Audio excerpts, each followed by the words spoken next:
O paano ko kino-compute? 30 pesos multiply by 300, meron ka 9,000 daily. Multiply by 26 kasi may day off ka eh. 26 sa isang buwan, 234,000. Gross sale. Umanap ka ng ibang kumpanya na same kami ng konsepto. Ano bang meron kay Watermax na wala sa iba? Kami lang po sa Pilipinas ang nagko-customize, nagte-tailor fit ng machine according to your water source.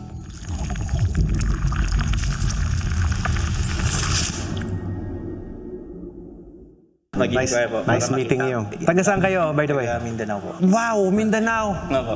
Speaking of success, there's so many definition of success. Minsan, sir, hindi kailangan maging mayaman ka to tell you that successful ka na. Sometimes, magkaroon ka ng peace of mind, successful ka na. Sometimes, magkaroon ka ng good family relationship, successful na yan. Iba-iba ang form of success natin na you should be proud of. Depending how you define the success. Sa water station, we are not promising you na maging mayaman pa kayo dyan sa daming kompetisyon. Pero hindi ka magugutom sa negosyong to. Bakit? Passive income. Araw-araw may napasok na benta. Araw-araw meron kang kinikita. Any negosyo, no?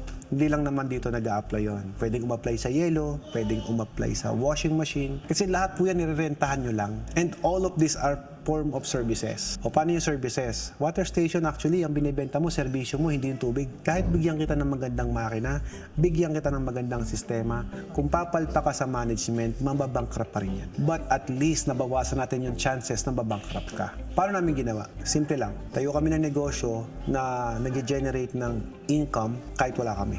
So paano namin ginawa yun? Monitoring system, dapat tama. Dapat may sistema yung management mo. Dapat marunong kang isama sa tauhan mo kahit paano. Nowadays, mas marami yung time ko na nagluloop ako, nag-umikot ako ng Pilipinas. Nung time na may water station ako, kasi mas madali i-manage ang water station compared to other business. Kasi ano bang goal namin? Turuan namin ang mga hindi negosyante na makapagnegosyo. Hard, ang hirap, no? So, mahirap maging negosyante pero masaya. Bakit? Kasi pag nagawa mo ng tama, magkakaroon ka ng time freedom. At yan ang gusto lahat ng mga tao. Magkaroon ng time freedom. Simple lang ang logic. Sa water station, kung kaya mong mag-set ng goal, 300 containers per day. May asenso yan. Pero kung 100 container, break even yan. Iyan na. Paano nga ba kinompute? Ito na, calculator. Magkano ang tubig ngayon? Di ba ang tubig ngayon, 30 pesos? O paano ko kinocompute? 30 pesos multiply by 300, meron ka 9,000 daily. Multiply by 26 kasi may day off ka eh. 26 sa isang buwan, 234,000. Gross sale. Tanggalin mo na yung kalahati, divided by 2. Sobra-sobra na to. May malinis kang 117,000 per month. Now, sabihin mo sa akin kung walang asenso yung ganyan. So ngayon, Alfred, ilan ba ang tauhan ng merong 300 delivery daily? 5 ang tauhan mo dapat yan. O bakit 5? Isang refiller, isang secretary na tumutulong sa refiller sa loob, 3 delivery boy. Kung 300 bottles per day ang benta mo, ang gross income mo ngayon is 234,000. Kung kayo magliles ngayon sa mga gastusin dito, kayang-kaya niyong computin, hindi lang 100 plus ang maiiwan. Actually, maiiwanan ka na sa around 190, 180. Kung ma-achieve po yung 300, about 100 lang. Break even ka. Walang lugi, may kita konti, pati sa sarili mo, nasahuran mo na yun. Pero mahina yun for me. Simple lang eh. Tignan mo yung malalaking kumpanya, how they do their job, how they do their business. Kung gagayahin mo yung platform na yun, walang dahilan para hindi ka maging successful din. Ngayon, tanong ko sa'yo, sayang ba ang makina pag in-invest mo? Hindi sayang yan. Bakit? Dilagay mo sa bahay mo. Gusto mo paligo mo, purified water. Humanap ka ng ibang kumpanya na same kami ng konsepto. Ano bang meron kay Watermax na wala sa iba? Kami lang po sa Pilipinas ang nagko-customize, nagte-tailor fit ng machine according to your water source. Ngayari, binigyan mo ako ng tubig na kulay kape. Ako nang bahala para pasarapin yan. Binigyan mo ako ng nawasa, binigyan mo ako ng deep well, binigyan mo ako ng kung ano na tubig. Kami nang bahala kung paano namin naayusin yun. Hindi lang basta ayusin. Dapat yung machine maging efficient, maging masarap yung lasa ng tubig, maging quality lahat ng tubig na di-deliver nyo. Kung paano namin gagawin yun, yun yung trade secret namin. Pangalawa, kami pa lang sa Pilipinas ang gumagamit ng Scotland filter, so maabot ng 15 taon. That's 2 advantage. Pangatlo, kami lang po ang gumawa ng makina na very user-friendly. Kahit hindi ka technician, kaya mong i-troubleshoot yung makina ko. Kung ano yung mga pinaka-affordable sa market na nilagay ko, pero quality ha. Sample ko ito. breaker ng bahay. Bakit breaker ng bahay nilagay mo? Pwede naman industrial, kagaya nun. Kasi kapag nasira, pwede kang bumili sa hardware kahit saan. Ano ba ang key point natin? Ayaw natin na nag-stop operation yung negosyo mo. Kasi pag nag-stop operation yung negosyo mo, lahat ng customer mo magpaparefill sa ibang water station. Yung container mo nagagamit ng ibang negosyo. Yan ba, 4 na yung sinabi ko. Kami po, may sarili kaming brand ng filter. Watermax talaga yung filter namin. Kami lang po sa Pilipinas ang gumagamit ng Germany Pipes and Fittings na antibacterial with ISO registry. Anim. And lot more. Marami pa kaming nilagay dyan. Kaya rin po ang gumawa ng mga makinarya na pwedeng plug and play, na pwedeng ipadala ko sa kayo mag-install. Ganun siya kadali. Hindi na kailangan technician. That's 7. Pang-8, kami lang po ang gumawa din ng mga makinarya na kapag nasira yung motor mo, pwede mo pa rin magamit yung makina. Naka-bypass system. Ako ang unang nagpauso niyan. Ako ang unang nag-design niyan sa Pilipinas. That's 8. 9. Ang Watermax po, pag nasira yung motor mo, pag pinalitan ko yan, papadala kita with fittings. Hindi mo kailangan maging tubero, hindi mo kailangan ng tools. Hand grip lang lahat, plug and play. That's 9. Kami po gumagamit kami ng sarili namin activated carbon from our farm. Kaya yung tubig namin masarap ang lasa. Hindi po siya binibili. Sa amin lang po. Kaya hindi kami nagsiservices ng ibang water station. Pag Watermax ka, kami lang ang gagawa niyan. That is your advantage to do the business. Ikutin mo lahat ng tubigan. Ang sabihin sa inyo, masakit sa ulo ang water station. Bakit? Yung makina kasi lagi sira. Ngayon, si Watermax, sinulusyonan yung makina. That's the advantage. We solve your problem. So ano lang yung gagawin mo? Management and marketing na lang ang intindihin mo. Ano pala sir, yung sa generator, kasi ano yung brown out, ano pong capacity na generator ang nire-recommend nyo to run the machine? Pa-generator, kuryente kami ngayon. Biglang nawalan ng kuryente. Kaya paanda rin ko yung generator. O pag umanda rin generator, tinan mo yung maintenance ng generator. Pagka hindi pa lagi brownout sa inyo, matatayin kayo yung pera mo doon. Diba? Magkano ang generator? 200,000, 100,000. Ganyan ang halaga niyan. Dagdagan mo pa, mag-solar ka na lang. Mas better. Bakit? 600,000, naka-hybrid ka na. Ano po difference ng 7 sa 9? Pares lang yan capacity lang pinag-aiba. Dati na po kasi na marami na kaming high-end package ever since. During time ng pandemic, andun na talaga yung quadruple membrane. Kasi ako unang nag-design ng quadruple membrane with right filtration system. Tama yung approach, tama yung gagawin mong design. Gagana po siya ng tama. Ngayon, ganito po. Nung ginawa ko po yung quadruple membrane na yan, it's 4 times na matipid sa kuryente at sa tubig. That's why pinakamabilis sa amin yung 9. Pwede na naman gawin online sa pag-alba, katulad namin. Yes, kung online, yes, pwede. Ang katandaan po kasi, taga Mindanao kayo, you settle the reservation, may kontrata na kayong hawak, may building layout na agad kayo. Any concern niyo, tawagan niyo kami, assist namin kayo. Kumbaga, meron na kaming pananagutan sa inyo. Ngayon, in time po na, oy Alfred, decided na ako, start na namin yung negosyo. I-online mo na lang yung kalahati. Hindi mo na kailangan pumunta rito kasi may kontrata tayong hawak eh. And then yung deposit slip ninyo, i-screenshot namin yon doon sa sinend yung resibo, ilalagay namin sa contract. Ganun po ang sistema namin para mas efficient po ang galaw. Ba magbibigay ka naman ng, pipirma na ng contract, Opo, pipirmahan po ng retained lawyer namin yan. pagtuturo dun sa Yes, meron. Kasi yun nga, sabi ko nga, service ang binayaran nyo rito. Any concern, any questions, just feel free to call us. Sasagutin namin yan. sa amin kasi sir, hindi pa gawa Alam yung space. Hmm. Pero may na-designate na kami na area, medyo maliit na lang. If I were you, before you build the space, dapat meron kayong machine na napili na. Kasi kung wala ka napiling makina, mahirap po mag-layout ng isang space na hindi mo alam kung kakasya yung makina or what. Dapat maplanong maigi. Hindi pwedeng tinayo mo na, buo na tapos di pala kasya makina. Yung 9 po kasi, it's a single pass water refilling station. Single pass, meaning to say, kapag marami ang tubig na nakuha natin, 40% nakukuha mo, 60% tatapon. Single pass. Pero kapag malinis ang tubig natin, pwedeng maging 50-50. 50% nakukuha, 50% natapon.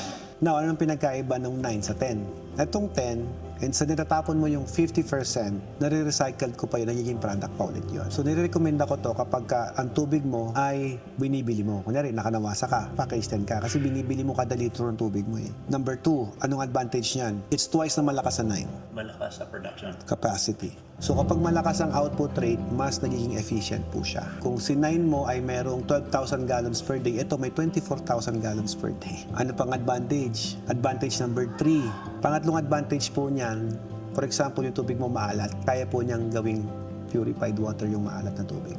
Yan po pinaka-high-end package ko na kaya namin i-convert yung salty water into fresh drinking water. Yun po yung technology nilagay ko dyan.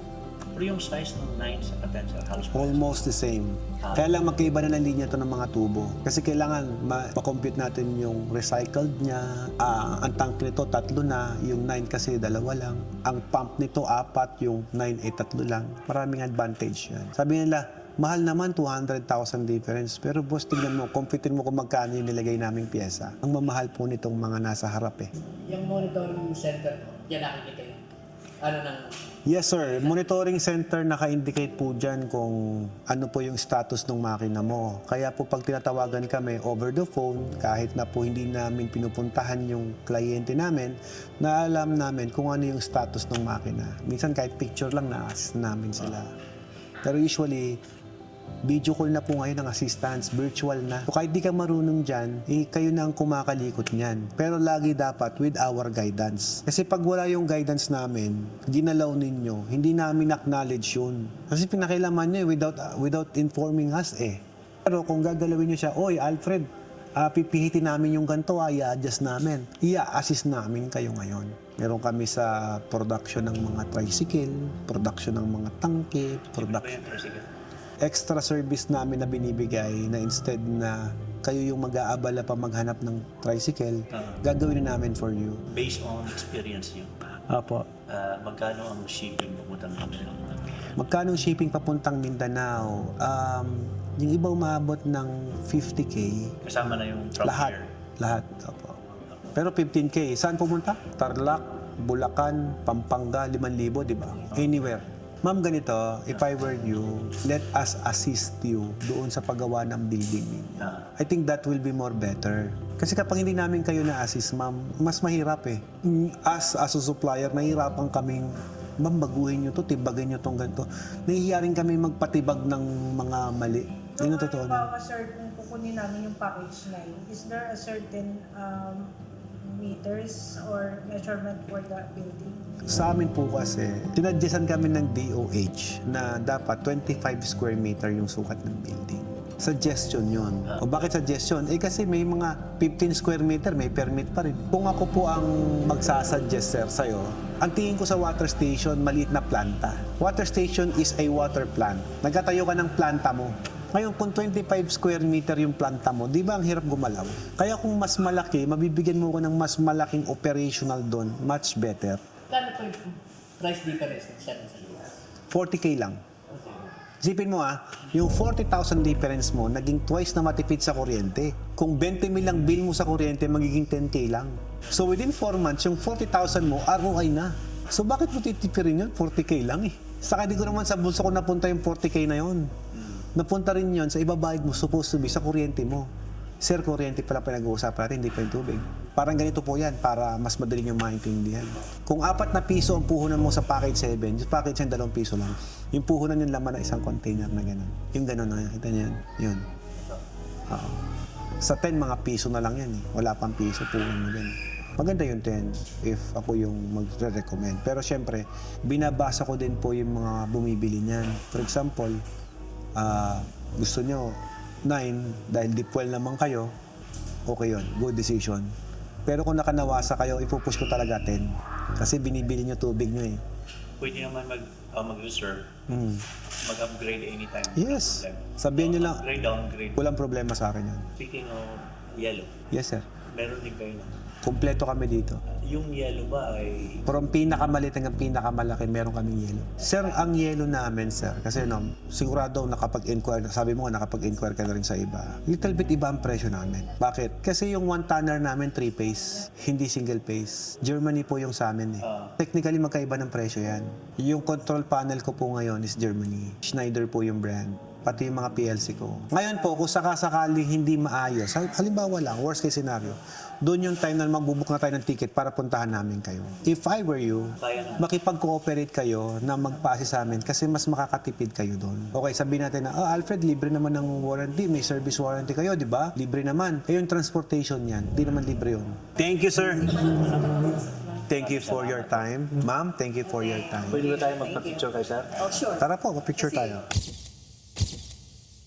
Kumbaga, simple lang eh. Yung 9 ko hindi pwede sa dagat, pero yung 10 pwede. Ngayon, pag yung 10 na yun, nilagay mo sa fresh water, mas maganda yun. Once again guys, maraming salamat sa napakadaming customer na nag-avail kanina dito sa Pambansang Tubig Watermax Enterprises. At kasama din si Simon. Very fruitful ang ating ride today. Do you enjoy the ride? Yeah. Ngayon naman guys, punta na kami sa aming bahay at we're going to spend our quality time kay Ella. Simon wanted to learn how to ride on his own. You want to learn how to ride big bike? Is there a small version of that? I think there's a 450cc. And once again, this is Alfred Watermax nagsasabing, be blessed and be a blessing to everyone.